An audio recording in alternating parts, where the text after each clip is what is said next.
start with what you wanted to talk about your current project, so I don't want to forget that, so let's start with that. Are you going to ask me questions, or you just want me to talk?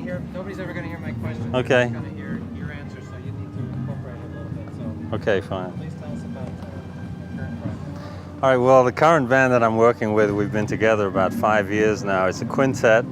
Features Robin Eubanks on trombone, Chris Potter on saxophone, Steve Nelson on marimba and vibraphone, and Billy Kilson on drums. And the band's recorded 3 CDs, all of which got Grammy nominations, I'm glad to say. So we've had a real chance to develop the music over 5 years, and it's been wonderful to have a chance to come here to Newport with the band and to present the music with the group. We're also expanding the group later this year to a big band. We've recorded a big band CD last year, which is being released in September on ECM Records, and that band's going to start touring in September. Okay. Is that lady back there? Can you make sure she doesn't wander in there again? I'm going to do it again?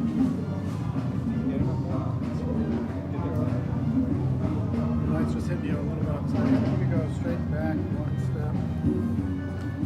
Good. Leave it that way.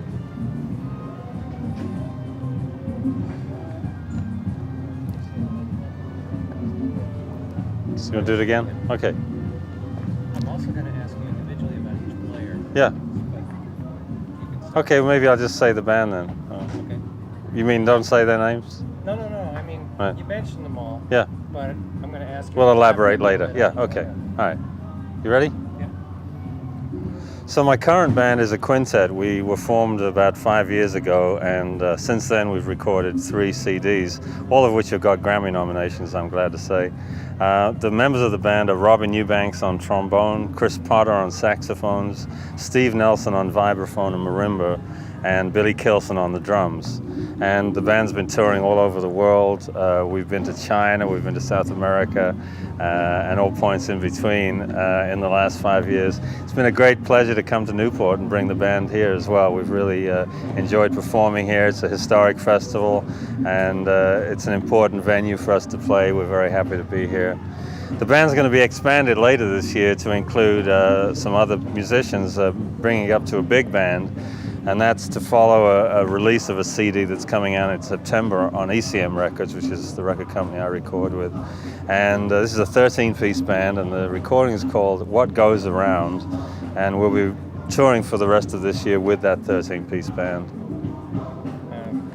You mentioned that Newport's an historic place and a great place for you to play. And you had an interesting story from 1969 playing with Miles. You want to tell us about that a little bit? Yeah, my first visit to Newport was back in the 60s, in 1969, and I was fortunate enough at that time to be playing with Miles Davis. I began playing with his group in 68, and I remember coming up here in a Volkswagen bus and camping out for a day or two, and then coming to the festival and playing the set with Miles. It was actually an unusual set because Miles played the whole set as a quartet. Wayne Shorter was supposed to be on the gig, of course. He was the regular saxophone player, and Wayne had a problem with his flight getting into Newport and didn't make the set. So we ended up playing it as a quartet with Chick Corea and Jack DeJohnette and myself. And I believe, in fact, I know Columbia Records has it on tape and are going to bring it out. It's quite an amazing performance, and of course, Miles being the only horn on there, he actually plays a lot more, has a lot more solo space than he would normally do. The other thing I remember about that year was it was an extraordinary billing. You know, Frank Zappa was on, and Jimi Hendrix, I think, was on that year. And there was a slight riot. They had to bring in some control security so that they could stop people, because they broke down the barriers at the festival because I think too many tickets were sold, or they couldn't get in, or some problem, and so the whole festival was shut down for a while. So it was quite an event. It was an amazing time. You know, the late 60s were very significant politically and socially as well, and I think a lot of what it represented, the festival represented to people, was to do with the idea of a gathering of people coming together peacefully and sharing some great music, and great diversity of music too, which is, I think, what it's all about, is enjoying the great diversity that we have. How does it compare today to the vibe, the music, your fellow musicians with the late 60s? How's the festival? It's a different time, and I think it's always a mistake to really compare one period with another, because there are different values and different times and different moments that we live in that have other things that we look for. You know, I'd never talk about the good old days, because for me, it's important to make the days that we have now as good as possible, and to look at all the great things that we have. And these festivals, the Newport Festival and all the other great festivals that are going on, represent a chance for people to come together and really hear a cross-section of what music is going on. And I think for that reason they're a very important part of the social culture that we have in this country and around the world. Can you tell us, Dave, about each individual player, how they came to be, you know, briefly, but how they Yeah. came to be, how you came to choose them, or Yes. how they came to join, and what do you think what each one brings to the band? Well, Robin Eubanks was the person I've known the longest out of all the members in the band. I met Robin in the mid-'80s, and he joined another group that I had at that time and worked with me for a couple of years then. And we've remained really good friends over that time. Robin is an extraordinary trombonist, you know, not just for his great improvisational skills, but for the range of expression that he has on the instrument. He goes from sounding like a trombone in a French horn in the high register to a real brassy trombone in the low register. And all these things, of course, are wonderful for the compositional aspect of the band, as well as all the colors that he can bring to it. As with all the other members, Robin is very group conscious and very aware of the group dynamic and what we're trying to do as a band. So we're all willing to feed that idea and not, you know, and put our own egos on the back burner, so to speak, and try and really bring out the group aspect of what we're doing. So I've known Robin since about '85, and we started this group in '97 when he started working with me. I've played on some of his recordings, and we've known each other all through that time. Shortly after '85, I guess around '87 or '88, I met Billy Kilson. He was living in Boston at the time.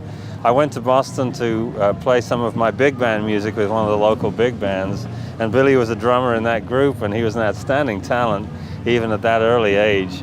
And right from that gig, he got a job with Ahmad Jamal. Ahmad's bass player came to that concert, heard Billy play, and said, you know, recommended him for the gig.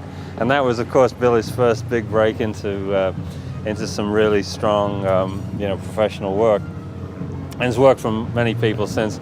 We started working together in the early '90s. He'd occasionally work with me in another band that I had. When I started this group in '97, I asked him to join. He brings a wonderful range of rhythmic sensitivities to the band. He's very aware of contemporary rhythmic approaches, but also is strongly rooted in the jazz tradition too. So it gives us a very broad range of rhythmic settings to develop the music within. Steve Nelson I met in '92. We were on a record date together, led by a drummer, Tony Reedus. And as soon as I started playing with Steve, I knew what an extraordinary musician he was. He's an incredible thinker. He's got a great intellect, Steve, and he's one of the great improvisers we have in this music. He's somebody who always brings something new to the table and is always surprising us. You know, the band is constantly looking at each other in surprise at what Steve's playing on a set, and you'll often see that. Steve was in a previous group I had, a quartet, and we worked together for a few years with that, and then continued on with me in this group. And of course, the vibraphone's a very important part of this music. It has a special texture, and the way he uses it in the group, I think, is quite unique, and he's a very, very important member of this group. Finally, Chris Potter, the saxophone player. Chris and I met many years ago when he was with Red Rod and his band. He was a young 18-year-old saxophone player. I think that was one of his first gigs when he came to New York. And I kind of heard him from time to time, but I really got a chance to get to know him on a record day that he did, that he invited me to be a part of. And I got to hear his original music and also really check out his own language of music that he was developing, and I was astounded at the depth that this young musician had to his playing. And when I put this group together, I asked Chris to be a part of it, and so he's been wonderful, contributed to the music. Everybody in the band writes music, and that's been a very important thing too, because we get a variety of compositional settings as well as the material that I'm writing for the band. So everybody's got a maximum amount of creative input into the group, and to me, that's what makes for the most expressive opportunity for all of us, is when we all have a full range of expression, both to our writing and to our playing.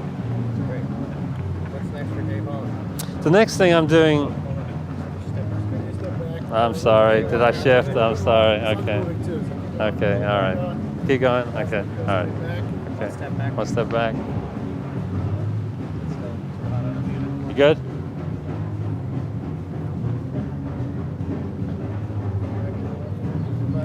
there's those. That looks good. Okay.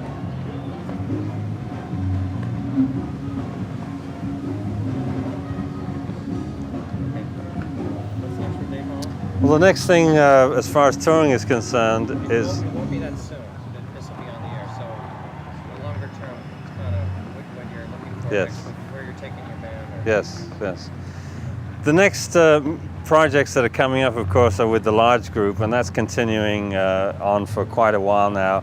The small group, the quintet that we've been talking about, is going to be my main working group, of course, but I'm going to be supplementing that, those performances with performances by the big band.